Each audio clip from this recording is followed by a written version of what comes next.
सभी को राधे राधे, नमस्कार, जय श्री राम। तो आज हम लोग बात करेंगे आरआरबी ग्रुप डी के कुछ पीवाईक्यू कराने का काम करता हूँ, जो कि रेलवे ग्रुप डी की परीक्षा के लिए अति महत्वपूर्ण साबित होने वाले हैं। तो क्वेश्चन नंबर फर्स्ट देखते हैं। डेंगू डैश के कारण होता है। अति महत्वपूर्ण प्रश्न है, डेंगू डैश के कारण होता है। तो ये आरआरबी रेलवे ग्रुप डी की परीक्षा में पूछा हुआ है। ये वायरस के कारण होता है। रेटिनॉल और रेटिनॉल अम्ल डैश के 3 सक्रिय रूप हैं। तो विटामिन ए। भाई बात करते हैं अगले क्वेश्चन की। निम्नलिखित में से किस खाद्य पदार्थ में आयरन प्रचुर मात्रा में पाया जाता है? तो ये गुड़ में पाया जाता है।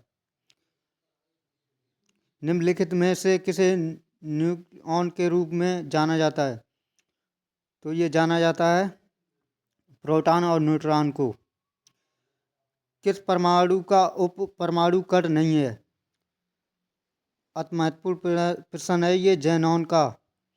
अणु शब्द किसने प्रतिपादित किया था?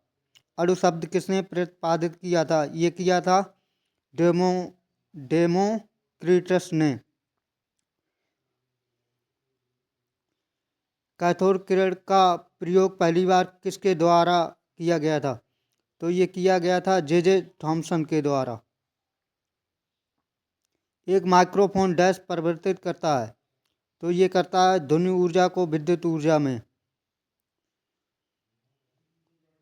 द्रव्यमान बटे आयतन बराबर होता है घनत्व।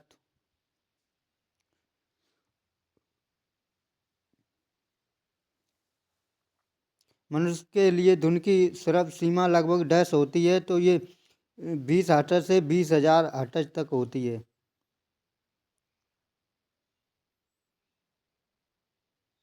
मनुष्य के लिए निम्नलिखित में से कौन सा प्राकृतिक ऊर्जा का एक सबसे बड़ा स्रोत है?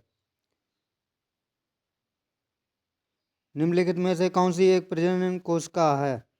तो ये है सी युग्मक।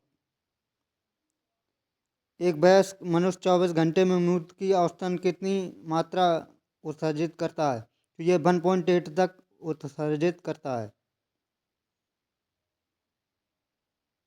हवा की गति मापने के लिए निम्न में से किस उपकरण का उपयोग किया जाता है? तो ये अमीनोमीटर का प्रयोग किया जाता है। ध्वनि की तीव्रता को मापने के लिए निम्नलिखित में से किस इकाई का उपयोग किया जाता है? तो ये डेसिबल का उपयोग किया जाता है। धामन सोडा प्रकृति में होता है डैश, ये होता है क्षारीय।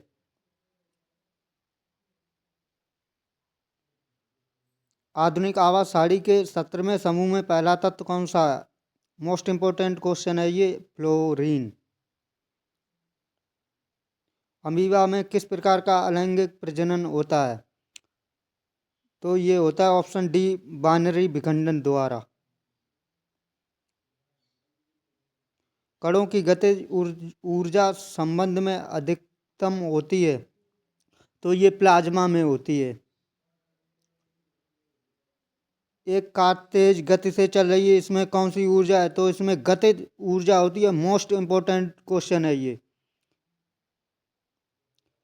निपा वायरस के प्राकृतिक मेजबान कौन क्या है? तो ये फ्रूट बैट्स। निम्नलिखित में से कौन सा यौगिक नहीं है? क्लोरीन यौगिक नहीं है। क्लोरोफ्लोरोकार्बन से निकलने वाली गैस ओजोन परत के लिए हानिकारक है? तो क्लोरीन। बात करते हैं वन जैव विविधता संस्था में स्थित है, ये है हैदराबाद में स्थित।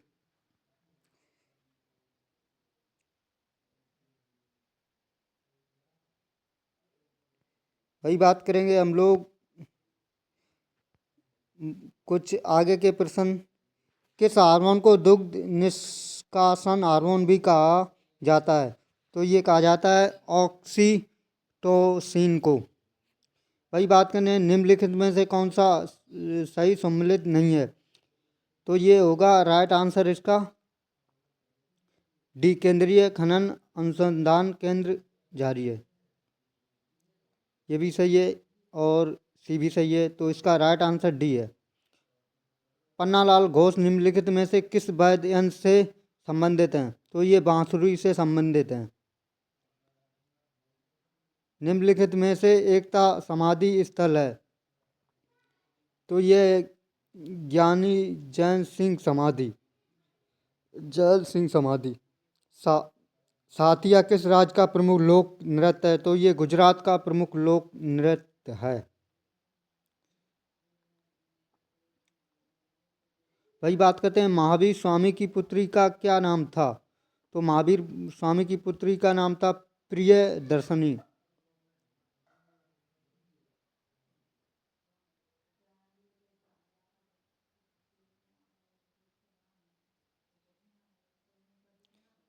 बात करते हैं, हैदराबाद किस नदी के किनारे स्थित है? हैदराबाद किस नदी के किनारे स्थित है? तो ये मूसी नदी के किनारे स्थित है। बिहार में स्थित विक्रमशिला विश्वविद्यालय की स्थापना किसने की थी? मोस्ट इम्पोर्टेंट प्रश्न है, ये धर्मपाल ने की थी। वही बात करते हैं, बीरबल को कविराज की उपाधि किसने दी? बहुत नॉर्मल क्वेश्चन है, ये अकबर ने दी थी।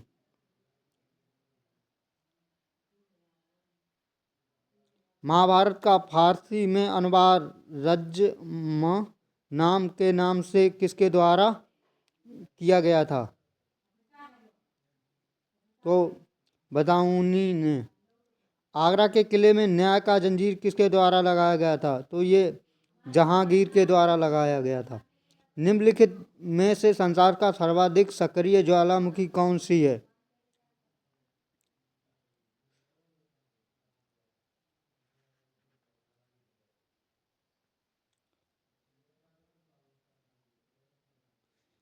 बात करते हैं अगले क्वेश्चन की।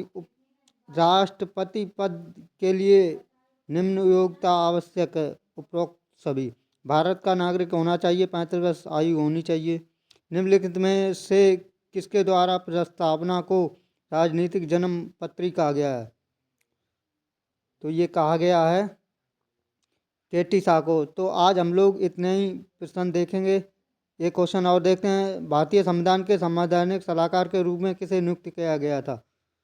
तो ऑप्शन डी इसका राइट आंसर है।